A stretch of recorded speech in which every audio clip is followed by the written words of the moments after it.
ایک آخری بات یہ میں اپنے دوستوں سے کر رہا ہوں، خاص طور پہ جن کو اجازت خلافت ہے ان کے لیے، کہ کتابوں میں نے پڑھا ہے یہودیوں کے اندر جادو بہت زیادہ ہے. یعنی وہ جو فرعون کے دربار میں جادوگر اسلام لے آئے تھے، مسلمان ہوئے تھے، موسیٰ علیہ السلام پہ ایمان لے آئے تھے، تو اس سے پتہ چلتا ہے کہ جادوگر قوم میں شامل ہو گئے تھے.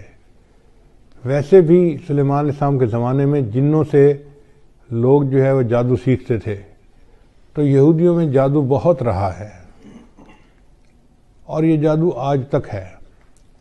یہودیوں میں کچھ لوگ ہیں جو اسی پہ زندگی گزارتے ہیں اور اس کا نام ہے قبالہ. جیسے ہمارے دین اسلام میں نا تصوف کہ کچھ لوگ روحانیت کو بنانے کے لیے پوری زندگی خانقاہوں میں رہتے ہیں، محنت کرتے ہیں، بیعت ہوتے ہیں، تو دین اسلام میں جس طرح تصوف ہے، یہودیوں میں اس کے مقابلے میں قبالہ ہے، اور قبالہ جادو کو کہتے ہیں، اور یہ جادو مستقل کرتے رہتے ہیں. ان کا حال یہ ہے کہ نبی علیہ السلام کے زمانے میں ایک آدمی تھا جو منافق تھا، اس نے نبی علیہ السلام پر بھی جادو کیا تھا، اس نے اور اس کی 2 بہنوں نے، اور نبی علیہ السلام پر 6 مہینے اس کا اثر رہا تھا. پھر اللہ تعالیٰ نے بتا دیا تو نبی علیہ السلام نے پھر ایک چٹان کے نیچے ان کے بالوں کو دبایا گیا تھا، وہ نکلوائے اور جادو کا اثر ختم ہوا. پھر اس کے بعد معوذتین نازل ہوئیں اور اللہ تعالیٰ نے ہمیشہ کے لیے جادو کا توڑ عطا فرما دیا. اب سوچئے کہ اگر اللہ کے حبیب صلی اللہ علیہ وسلم پر بھی جادو کا اثر ہو سکتا ہے تو بھئی ہم کس کھیت کی گاجر مولی ہیں. تو یہ یہودی مستقل جادو کرتے رہتے ہیں. کتاب میں لکھا ہوا تھا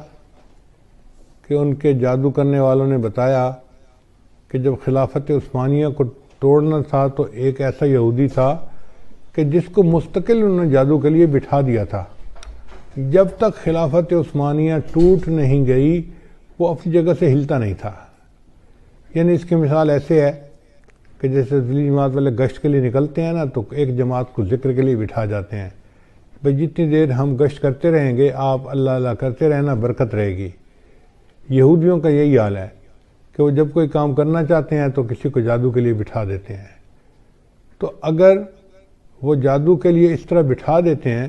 اور کرتے رہتے ہیں تو اس وقت جو روحانیت کے میدان میں آگے بڑھنے والے لوگ ہیں ان کے اوپر ذمہ داری عائد ہوتی ہے کہ وہ ان کے جادو کا توڑ کریں. اور ان کے جادو کا توڑ 2 ہی طریقوں سے ممکن ہے. ایک تو جو حفاظت کا ہزار بتایا گیا ہے اپنے اوپر بھی کریں، پوری امت مسلمہ کے مسلمانوں پر کریں، اور دوسرا یہ کہ اپنے معاملات میں یہ چیز شامل کریں کہ معاملات بھی کریں اور 15 منٹ آدھا گھنٹہ ان جادوگروں کے اوپر غائبانہ توجہ بھی ڈالیں کہ اللہ ان کے دل میں مسلمانوں کا رعب ڈالے اور ان کے شر سے اللہ مسلمانوں کی حفاظت فرمائے. تو اس میں ایک تو امریکہ کا جو صدر ہے اس کو بھی شامل کریں، اسرائیل کا صدر ہے اس کو شامل کریں، انڈیا کا صدر ہے مودی اس کو بھی شامل کریں،